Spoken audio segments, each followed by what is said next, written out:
Hereford and Worcester. The Evening Show. With Kate Justice. And Nina Dasgupta. Hello, and welcome. Ask me, how many biscuits have you eaten today? Too many. To count is actually the reply I'll give you. I feel a bit sick now, but I have very much enjoyed overindulging and having a day off from my healthy living lifestyle.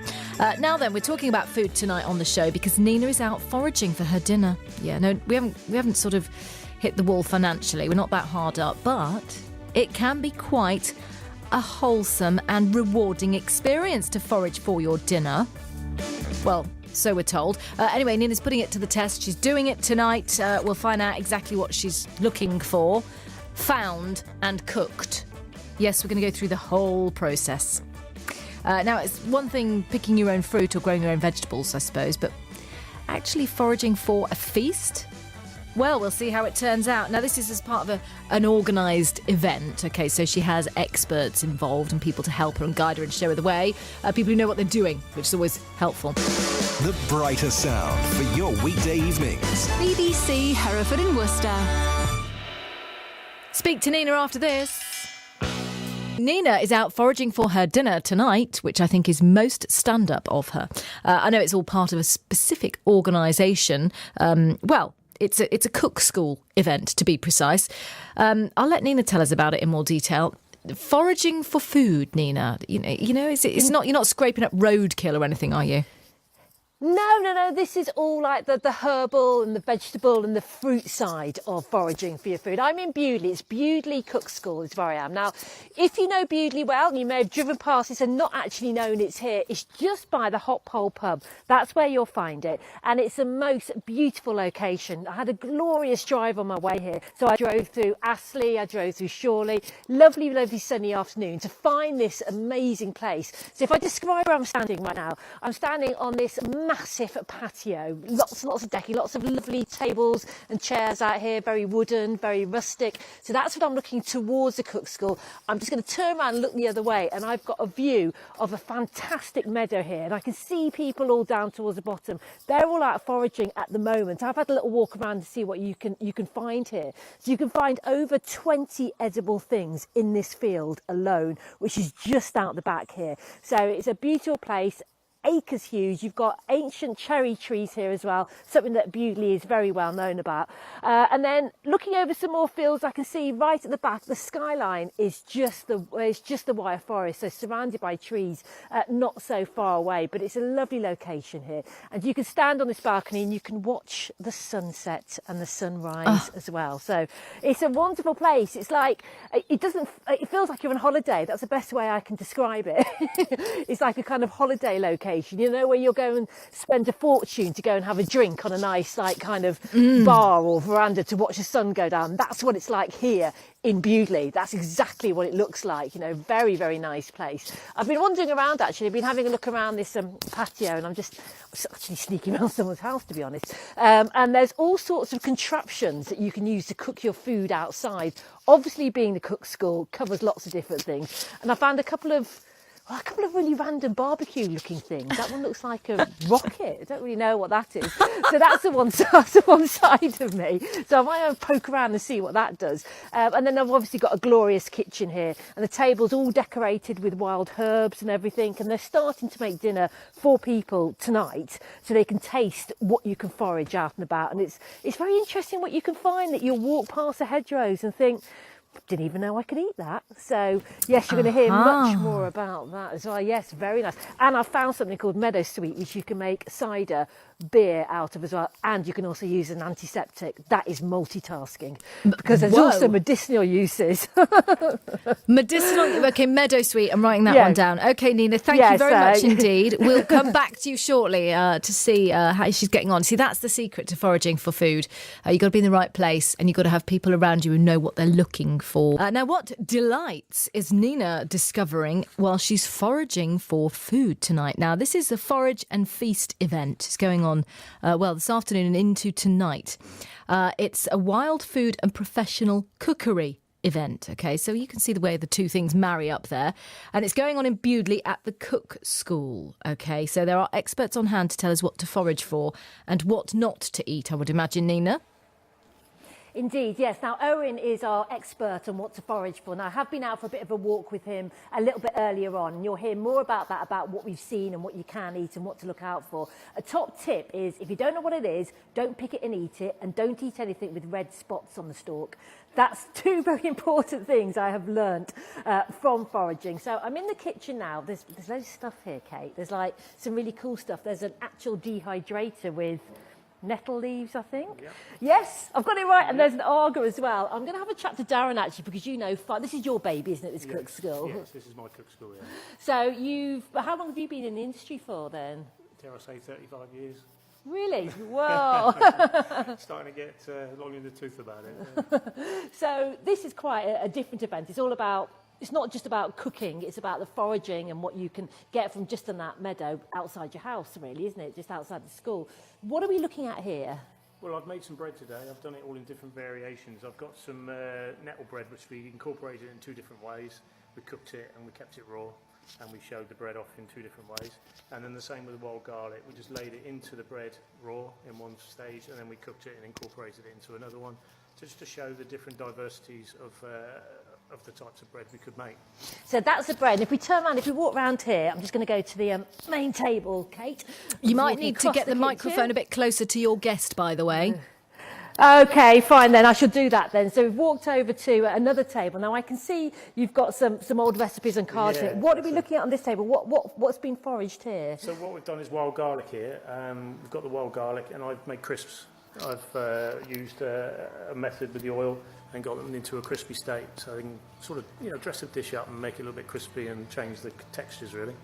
So we've got that here, and then we've got over to the main cooking area here. Now we've got things bubbling on the stove. Yeah. What are we cooking? We've got a load of... See, I always think nettles, I know you can forage for them and there's lots of them around, but I'm always scared that I'm going to sting my mouth when I eat them.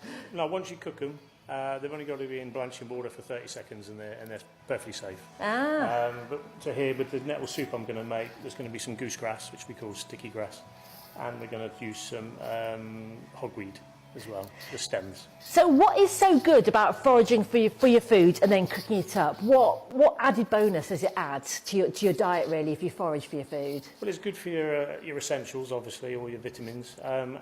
I think we're in an age where we don't use it as a main ingredient. We use it as an added ingredient, and we use it to complement other things. So my way of this evening, I'm making a risotto. We're doing a chicken dish. I'm going to do a chicken Kiev, but not with garlic, as in you would know it, and me with butter. I'm going to use leaf wild garlic from the garden and just put it with a bit of Parmesan, season it up, put it into some chicken breast, and just sort of poach it and just keep it really fresh and really sort of healthy. It's very nice, Kate. That's proper healthy when you're talking about your detox as well, having things that are proper just picked a few seconds ago and then coming in and cooking them. Everyone's coming in now, actually. They've been out for the walk and they've been doing some foraging as well. And in front of me, there's loads and loads of different kind of herbs that can be used. Now, one of the ones that we talked about when we were out there was the meadow sweet, which can be used not only as an antiseptic, that's versatile. Yeah. Well, it can be a beer, but I'd put it in some biscuits.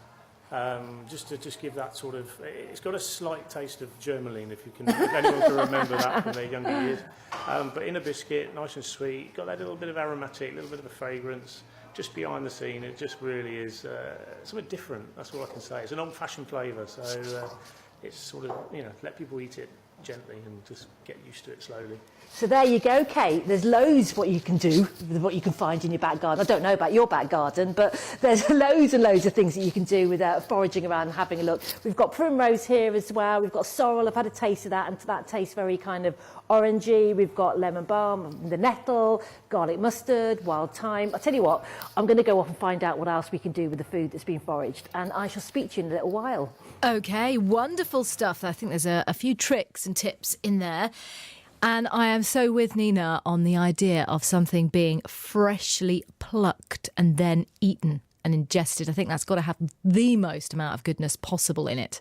There's something incredible just about picking an apple off a tree and eating it straight away, let alone foraging for all the ingredients for your meal that evening. How is it going to go? Well, we will find out later. We'll do the cooking bit and the tasting bit as well after 8 o'clock. Nina, meanwhile, is out and about foraging for food. Yes, now, you may grow your own vegetables. You may have even picked your own fruit, for example. But have you actually ever foraged for your food and cooked a meal from what you found? Well, that is what is going on tonight with Nina. She's at the Forage and Feast event at the Cook School in Bewdley. Now, she spoke to Owen Raybould, who is in charge of the evening, and asked him exactly what his role is tonight. I'm instructing people on foraging in this semi-wild meadow here for wild edibles. I specialise in plants, so I'm going to be showing people what plants can be used in cooking at this time of year. Well, it's a lovely evening, isn't it? Really lovely evening. Sun's out. The building's fantastic. You can be sitting there out on the balcony having something to eat, looking over at all this great land here, just walking past a cherry tree. So this meadow here is, how big would you say? I don't know. It's a good few acres we've got here to work with, definitely. Yeah. How did you get into foraging? It was a gradual process, really. I was taught various elements of foraging as I grew up by various people. There's no official way to get into foraging, really. And then I got to a certain age and realised that I wanted to kind of fill in the gaps of my knowledge. I did some research myself. I spent some time with other teachers helping them with their courses, and just gradually got to the point that I can teach it myself, really. Yeah. Now, we're talking about why is it good to forage for your food? You're talking about the nutrients that are in the food that you could find in the wild food. So micronutrients, vitamins and minerals, wild foods are very rich in those. They're also rich in really healthy fibres, plant fibres, vegetable fibres. And there's actually a lot of what I would say mysterious things happening when you're eating wild foods. There's a lot we don't know about nutrition. As a species, we don't know everything about it. And wild food is that mysterious element that can really, boost your experience of eating, I suppose. Now, tell me about the number one rule when it comes to foraging. Yeah, the number one rule, which I always impress on people, if you don't know what you're dealing with, don't eat it. So you have to be very familiar with a plant. You have to know exactly what it is. There are lots of plants that look like each other, where one can be poisonous and one might be safe. So you really do need to be 100% confident of what you're looking at before you put it into your stomach, as it were. Yeah. So you've stopped here. I think I'm looking at nettle. Am I right? Yep. That's one of the things you're looking at. There's actually a handful of things here in the ground that I'm going to be explaining to people. And one of the interesting things actually is how it all grows together in one area.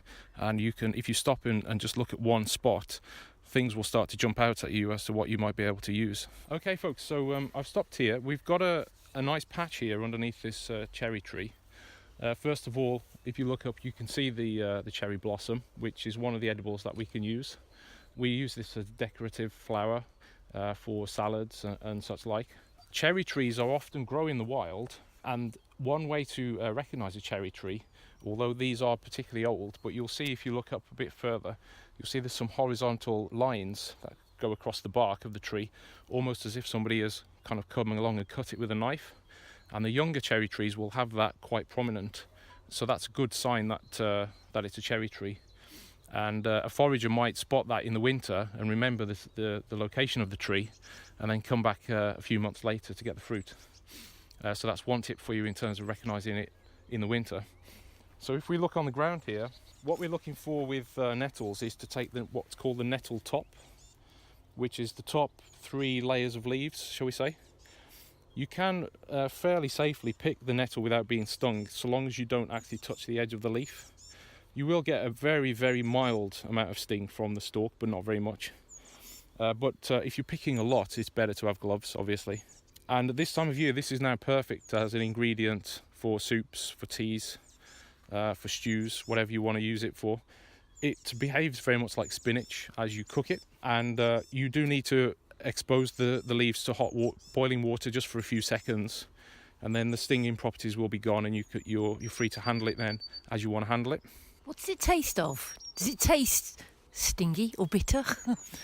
Well, if you don't put it in hot water first, it will definitely taste stingy, shall we say? Yeah. If it doesn't, nettle doesn't, surprisingly enough, taste very bitter. If anything, it's got a very mild, almost a creamy taste, and it imparts quite a creamy taste into the soup, as you'll discover later on. So it's very pleasant. However, because it is a very potent plant, you don't really need to use a lot. So a handful of nettle tops like this per person in your cooking is usually enough. It's got a very deep pigment, so if you use any more than that, you'll get a very dark green soup. Now, in the case of what we do here, Daren knows exactly how to flavour that and make that taste really great, because he's an expert. But when I'm making nettle soup, I tend to be quite modest in the amount that I use. You'll see that later anyway. I think we will see that later. So that is Nina out at the wonderful Forage and Feast event at the Cook School in Bewdley, talking to Owen Raybold there, who's making sure everybody forages for the right stuff and knows what to do with it. We'll find out how they got on, what they cooked and how it tasted as well before the end of the show.